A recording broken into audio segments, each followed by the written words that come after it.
कभी भी जितना हो सके सम्मान।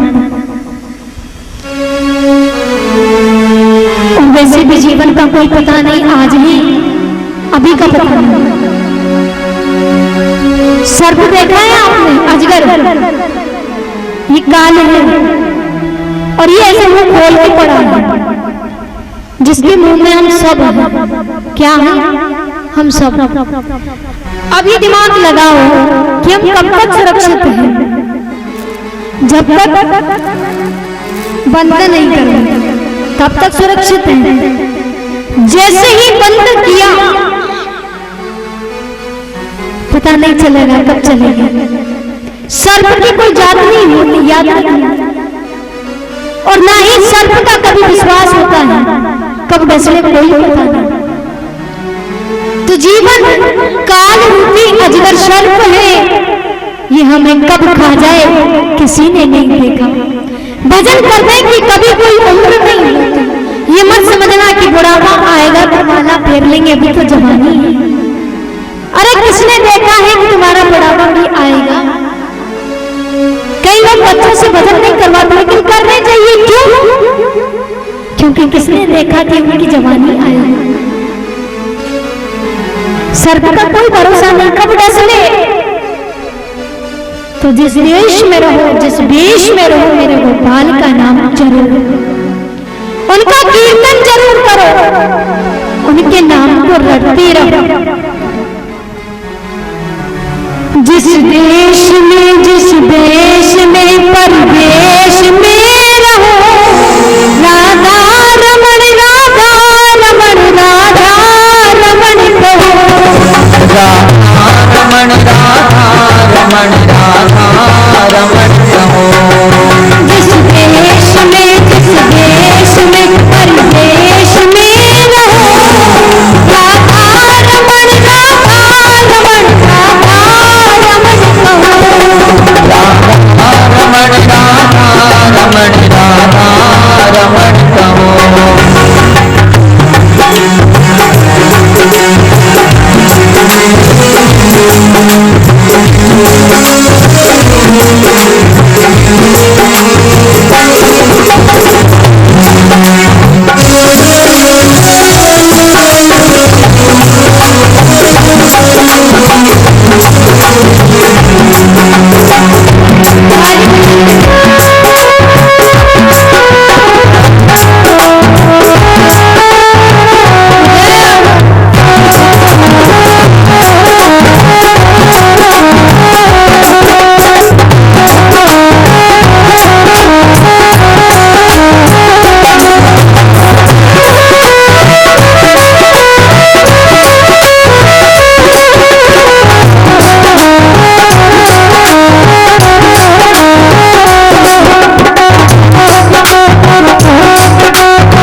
राधा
बोली भागवत महापुराण की।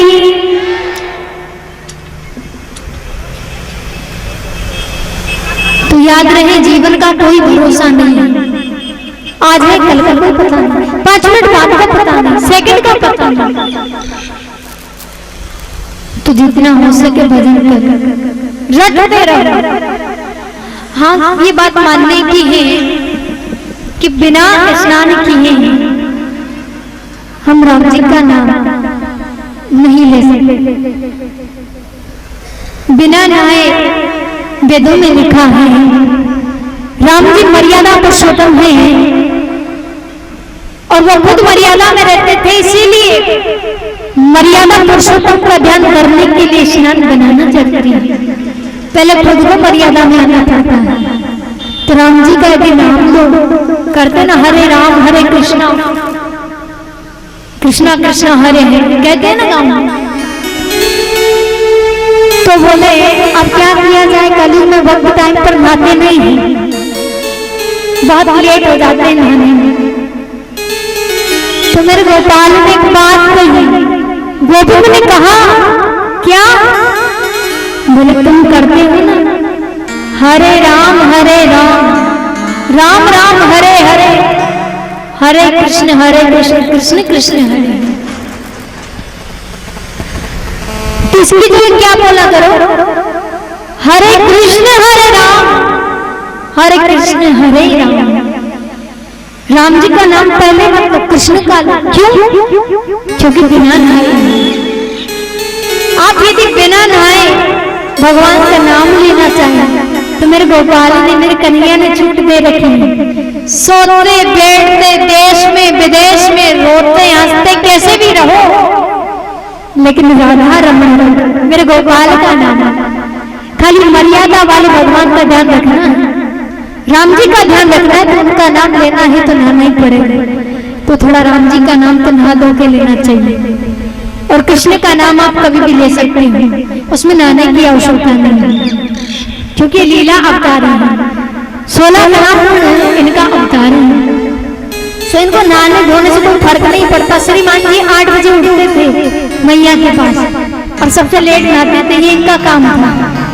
कभी कभी तो कहते थे मैया नहावे की कोई जरूरत ना है, तो मैं माखन मिश्री दे देंगे तो फिर नहाए खाए, कोई दिक्कत वाली बात ना है। तो कभी कभी तो बिना नहाए हुए माखन मिश्री के भोग लग जाते थे। 4 बजे उठकर, कभी 12 बजे उठकर खा ले, कोई भरोसा नहीं, कोई विश्वास नहीं। ऐसे ही तो कान्हा जी की भक्ति करते हो तो कैसे भी करो, उसमें तो कोई दिक्कत ही नहीं। थोड़ी राम की भक्ति में दिक्कत है, शिव की भक्ति में तो नहाना पड़ेगा, क्योंकि प्रातः काल उठ के रखना था। अब राम जी जल्दी उठ के गुरु जी को, माता पिता को प्रणाम करते हैं। कान्हा जी सोचते हैं पड़े रहो, यहाँ आके सब प्रणाम कर लेंगे। सब खड़े रहते थे, उठते लिखते थे। क्या मतलब उठने से जल्दी, क्या करेंगे उठ के? उठने का नाम नहीं लेते, सोए हुए रहते। माता पिता खुद ही प्रणाम कर लेंगे मुझे, मैं खुद आशीर्वाद दे दूंगी, समर्पण। कान्हा जी ने कभी बात नहीं छिपाई कि मैं भगवान नहीं हूँ। प्रभु ने साफ कहा है कि मैं भगवान हूँ, और राम जी ने कभी कहा नहीं कि मैं भगवान हूँ। राम जी ने झूठ भी नहीं बोला पर सच भी नहीं बताया, और मेरे कान्हा ने झूठ भी नहीं बोला लेकिन सच को बताया। लेकिन संसार ने क्या किया, राम जी ने सच नहीं बताया, बात को बना करके बताई, उसको सच माना, और जो सच कन्हैया ने बताया उसको झूठ माना। कन्हैया जब ब्रजवासियों से कहते कि हम भगवान हैं, मेरी पूजा करो, सबको मुक्ति दूंगा, पक्की बात है। ब्रजवासी हंसते जोर जोर से, बोले ये 100 लाला गई जरा पे जाने ना, और हम पे कह के मुक्ति दे देगा, ये भगवान बन रहा है।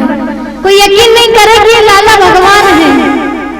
दिन में 10 बार कहते मैं भगवान हूँ, लेकिन कोई भी यकीन नहीं करता। यहाँ तक उनके जो सखा है वो तो पहले गाली देते, उसके बाद बात करते। प्रभु को बहुत गालियां मिली है ब्रज में, बहुत गालियां दी है मेरे गोपाल को गाला। थोड़ी सी भी गलती हो जाती तो टेढ़ी टांग मारे, बहुत गालियां सुनने को मिलती। और प्रभु आप सुन लो, क्योंकि प्रेम का जो बंधन है ना, ये बहुत विचित्र है। मेरे गोपाल कभी नहीं आते, पैसों से कोई लालच नहीं, कोई मोह नहीं। यदि सच्चा प्रेम है तो उनको आना ही पड़ेगा, उस बंधन में बंधना ही पड़ेगा। यहाँ आकर के वो अपनी हार मान लेते हैं। एक बार सुखदेव भगवान राजा परीक्षित को श्रीमद् भागवत का कथा रूपी अमृत पान कराने के लिए जा रहे थे। तो देवताओं ने कहा, बोले ऐसा करते हैं, अमृत का कलश ले जाकर के परीक्षित को दे देते हैं, और जो अमृत पिलाने के लिए जा रहे हैं वो अमृत हम ले लेते हैं। यानी कथा हम सुन लेंगे और उसके बदले में ये कलश दे देंगे। चले गए सुखदेव जी के पास, बोले महाराज कथा सुना दो और बदले में अमृत ले ले। सुखदेव भगवान ने मना कर दिया, नहीं, क्यों? हम इंसान नहीं है, हम तो देवता हैं, और उसके बावजूद आप मना करते हो कथा को सुनाने से। बोले सुनाता भावना होती थी, तुम देवता हो, इस बात का अहम तुम्हारे अंदर कूट कूट के भरा हुआ है, और इस आनंद के रहते हुए गोपाल की कथा तुम सुन नहीं सकते, और तुम तो प्रभु को ही अदला बदली करने की कोशिश कर रहे हो, प्रभु को ही बदलना चाह रहे हो, भागवत के बदले अमृत दे रहे हैं। ऐसे अभक्तों को हम कथा नहीं सुनाना। अभक्ताश्च विज्ञायेन ददो स कथामृतम् श्रीमद्भागवतं वारिता शृण्वन्ति दुर्लभा। जो अभक्त होते हैं और अभक्तों के लिए श्रीमद् भागवत की कथा सुनना भी दुर्लभ है, कभी नहीं, जीवन में नहीं मिलती सुनने के लिए। और जो भक्त हैं उन्हें बार बार ये कथा सुनने को मिलती है। प्यार से बोलो जय श्री कृष्ण। जय श्री कृष्ण। एक बार नारद जी ने सोचा कि स्वर्ग लोक और गोलोक में हमेशा रहता हूं, आज जरा पृथ्वी लोक पर भ्रमण करके आता हूं। पृथ्वी लोक पर भ्रमण करने की चाहत से नारद जी निकल पड़े।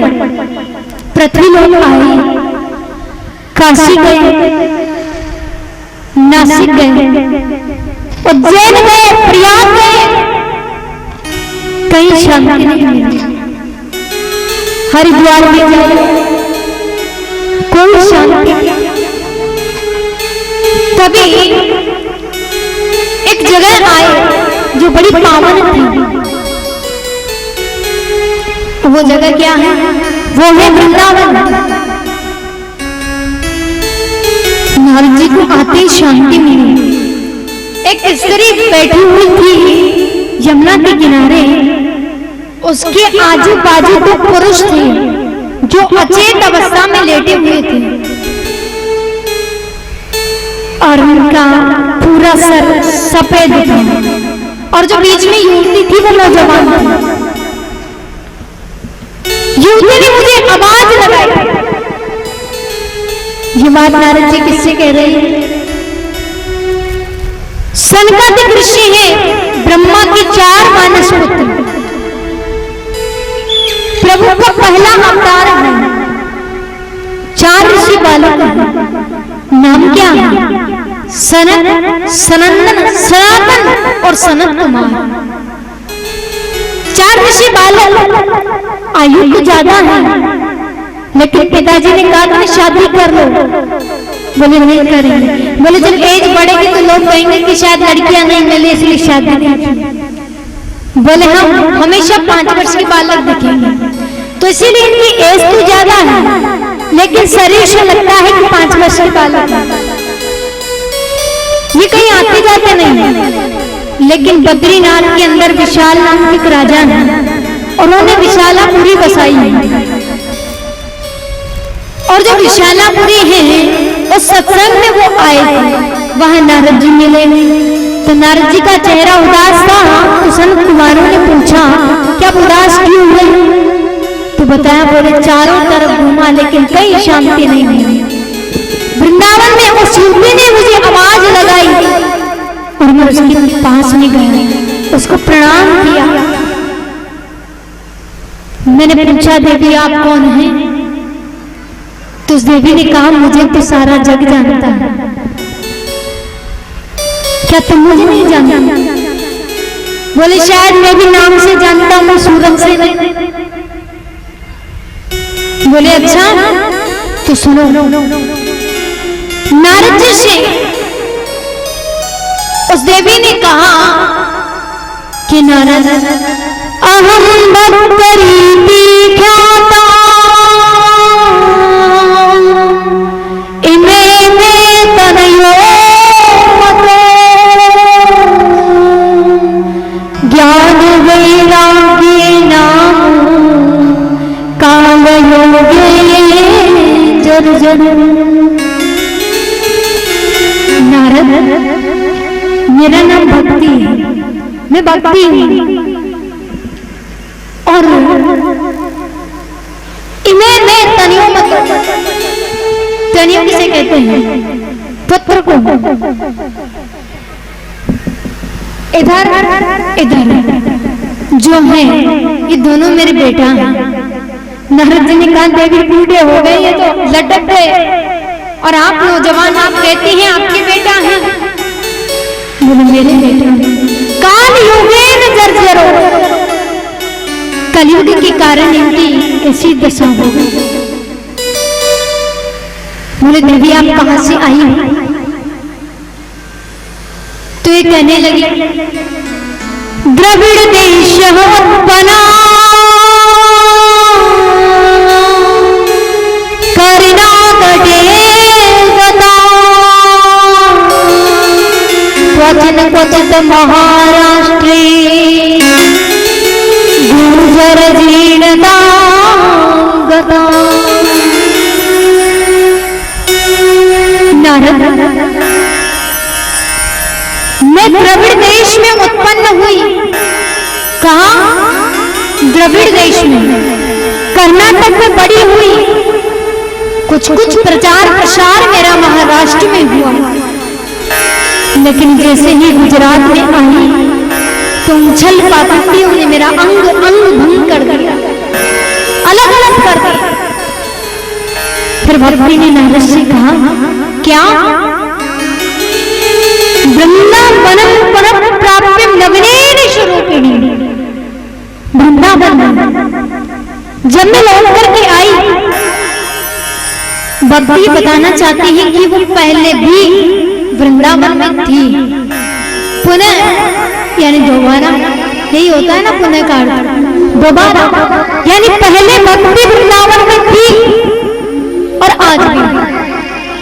वृंदावन तेन भक्ति नृत्य यत्र चंद। वृंदावन के अंदर भक्ति माता क्या करती है? नृत्य, नाचती है। वृंदावन में ज्ञानी व्यक्ति को कोई नहीं पूछता, भक्ति भक्त जो होता है सच्चा उसकी पूजा होती है। और ज्ञान के साथ भक्ति है, भावना है, तो ज्ञानी भी पूजनीय होता है। और नारद जी से कहा भक्ति ने कि मेरे दोनों बेटाओं की वृद्धावस्था दूर करो। तो गीता के कुछ श्लोक पढ़कर के सुनाने लगे। गीता के जब श्लोक पढ़कर के सुनाने लगे तो जब तक वो श्लोक चलते तब तक वो अचेत अवस्था से खड़े हो जाते, और जैसे ही नारद जी का मुंह बंद होता फिर गिर जाते। क्या किया जाए? इनकी जो अचेत अवस्था है ये तो दूर जाती ही नहीं है। महाभारत के मंत्र पढ़े, जब तक मंत्र चलते हैं तब तक वो उठ करके बैठ जाते हैं। नारद जी जैसे मुंह बंद करते हैं धड़ाम से गिर जाते हैं। नारद मैं ऐसी अभागिन माता हूँ जो खुद तो जवान है और जिसके बच्चे बूढ़े हैं, उसकी आंखों के सामने है। माँ जवान और बच्चे बूढ़े, ऐसा कभी देखा है? नहीं। मैं कितनी अभागन हूँ। वृंदावन में मुझे तो सब पूछते हैं लेकिन इनकी कोई पहचान नहीं है। तभी आकाशवाणी हुई और आकाशवाणी ने कहा कि नारद, यदि इनकी अचेत अवस्था दूर करनी है तो एक काम करो। क्या? श्रीमद् भागवत की कथा सुनाना। तो आप मुझे बताएं सनकादिक ऋषि कि भागवत सुनने से क्या होता है? क्या इसके अलावा कोई पुराण नहीं जिनसे उनकी चेत अवस्था दूर हो जाए? भविष्यवाणी ने कहा था सब कर्म करना। अब शुभ कर्म किसे कहते हैं आप जानते हो? नहीं जानते। रामायण, शस्त्रगढ़, अभिषेक, हवन, राम कथा, ध्रुव चरित्र, प्रहलाद कथा, नहनी बाई का माहिरा, विष्णु पुराण, शिव महापुराण, ये सब कथाएं क्या है? शुभ कर्म। लेकिन एक कर्म शुभ कर्म से भी बढ़कर के होता है, उसे क्या बोलते हैं? सत्कर्म, जो सबसे ऊंचा होता है। सारे के सारे शुभ कर्म से जो ऊंचा कर्म होता है वो सत्कर्म कहलाता है। और सत्कर्म एक ही चीज है, भागवत, जिसमें 18 पुराणों का सार है, सब ग्रंथों का निचोड़ है। 18 पुराणों का सार जिसमें है वो है भागवत। तो भागवत से बढ़कर सत्कर्म दुनिया में नहीं। जिसने भागवत मन से सुन ली समझो उसका उद्धार है, उसको मुक्ति देने से कोई रोक नहीं सकता। वो तो प्रभु की शरण में जाकर ही है। लेकिन बात यह है कि इसे दिल से सुनो, आनंद लेते सुनो। जितना इसमें डूबोगे उतना ही डूबते जाओगे। आज तो पहला दिन है, कल थोड़ा ज्यादा आनंद आएगा, परसों के दिन उससे भी ज्यादा है, और फिर उसके अगले दिन मैं आपसे नहीं कहूंगी कि आप आना, तो फिर कौन बुलाएगा? बोले कहा सुबह अभी पहले कहा था। बोले यदि आना नहीं चाहेंगे, घर में जबरदस्ती काम लेके बैठेंगे तो काम नहीं होगा। ये मन कहेगा क्या कथा चल रही है, सब आए होंगे, एक मैं ही हूं जो नहीं जा रही, मुझे भी चलना चाहिए। जिस काम को कर रहे हैं बिगड़ जाएगा, हो नहीं पाएगा। क्यों? क्योंकि बिना मन के दुनिया में कोई चीज सार्थक नहीं है। हर चीज में मन होना चाहिए। मन यदि यहाँ है तो घर बैठे रहो, आपको एक ना एक बार यहाँ आना ही पड़ेगा। तो इसीलिए भगवान तुम्हें अपने आप बुलाएंगे, मुझे बुलाने की जरूरत नहीं। 14 दिन से आप अपने आप आओगे। बोली सुखदेव भगवान की जय हो। तो भागवत क्या है जरा ये बताने की कृपा करो। जो सच बोलता है उसका उद्धार इसको सुनने से होता है, लेकिन जिसने कभी कोई कर्म नहीं किया, जीवन में झूठ बोले हैं, पाप कर्म किए हैं, निर्दोष प्राणियों की जिसने हत्या की हो, कैसे दुष्ट और दुराचारी की मुक्ति भागवत सुनने से हो सकती है? जो प्रेत बन चुका हो, भूत बन चुका हो, क्या भूतों की मुक्ति इस भागवत को सुनने से हो जाती है? हाँ या ना? 2 शब्दों में जवाब देना। संत कुमारों ने कहा हो जाती है, क्योंकि भागवत सत्कर्म है। और भागवत सुनने से तो अच्छे अच्छे प्रेतों की मुक्ति हुई, प्रेत पितर जो भी है सबकी मुक्ति हो जाती है। जीवन आनंद से भर जाता है। भागवत जी जैसे है। भागवत को यदि आप किसी को पाने की दृष्टि से सुनोगे तो जिसको आप चाहते हो वो मिलेगा। लगन से सुनोगे तो, अगर भागवत को आप पैसा कमाने की दृष्टि से, धन की चाहत से सुनते हो तो ये भागवत महारानी आपको धन भी देगी, लेकिन इसे मन से सुनो। किसी काम की दृष्टि से सुनते हो तो काम भी ये प्रदान करेगी, पर लगन सच्ची होनी चाहिए। काम महाराज भागवत कौन करेगा? बोले हरि करेंगे। बोले भक्ति यहाँ आएगी नहीं? बोले तो हम भी वृंदावन जाएंगे। अच्छा तो फिर कथा कहाँ? बोले वृंदावन से हरिद्वार उतना ही दूर है जितना बद्रीनाथ से दूर है। बद्रीनाथ और हरिद्वार के और वृंदावन और बद्रीनाथ के बीच की जो दूरी है उसमें क्या है? हरिद्वार। ना तो भक्ति की बात रही ना मेरी रही। आप ऐसा करो हरिद्वार में बुला लो, ज्ञानियों की भूमि है। आनंद नाम के तट पर कथा का आयोजन हुआ। सनत कुमार कथा व्यासपीठ पर आसीन हुए। कथा होने लगी। अब जब कथा हुई तो धीरे धीरे भक्ति माता आई दोनों पुत्रों को लेकर। लोगों को पता चला नारद जी कथा करवा रहे हैं, तो संत भी धीरे धीरे कथा में प्रवेश होने लगे। भक्ति ने कहा, बोले महाराज मैं कहाँ बैठे? बोले जितने भी श्रोता बैठे हैं ना, सभी के हृदय में जाकर के बैठ जाओ। मैं तो बैठ जाऊंगी, लेकिन मेरे बच्चों का क्या होगा? चिंता मत करो। भक्ति के अंदर यदि भक्ति का प्रवेश हो जाएगा तो ज्ञान और वैराग्य तो स्वयं ही आ जाएगा, बुलाने की जरूरत पड़ेगी नहीं। उस दिल से आज भी भक्ति माता हमारे हृदय में विराजमान है।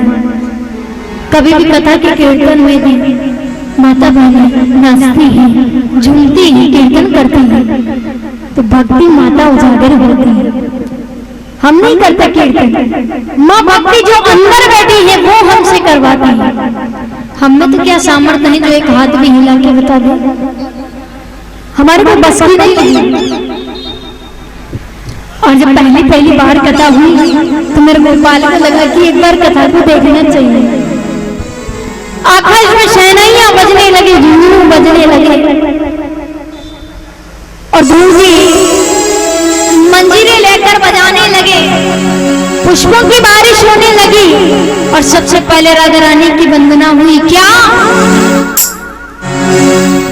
सनत कुमारों ने कहा क्या कि हमें हरि राधे राधे गाए जा, नाम रस पाए जा। श्री राधे राधे गाए जा, नाम रस पाए जा। राधे राधे गाए जा, नाम रस पाए जा। श्री राधे राधे गाए जा, नाम रस पाए जा। नाम रस पाए जा, नाम रस पाए जा। नाम रस पाए जा, नाम रस पाए जा। राधे राधे गाए जा, नाम रस पाए जा। राधे राधे गाए जा, नाम रस पाए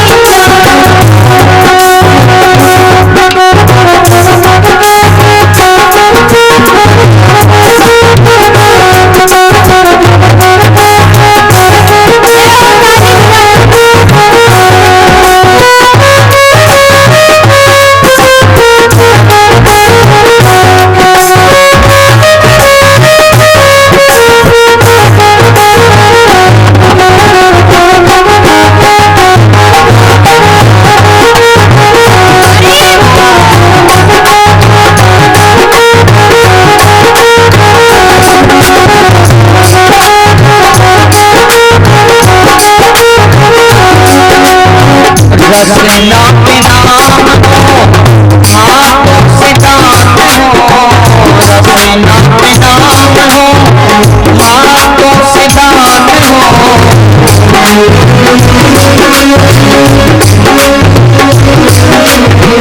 रसना पे नाम हो, हाथों से दान हो।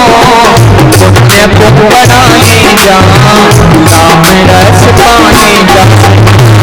राधे गाए जा, नाम रस पाए जा।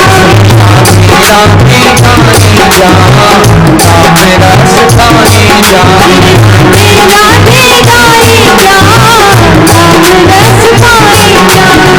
नाम रस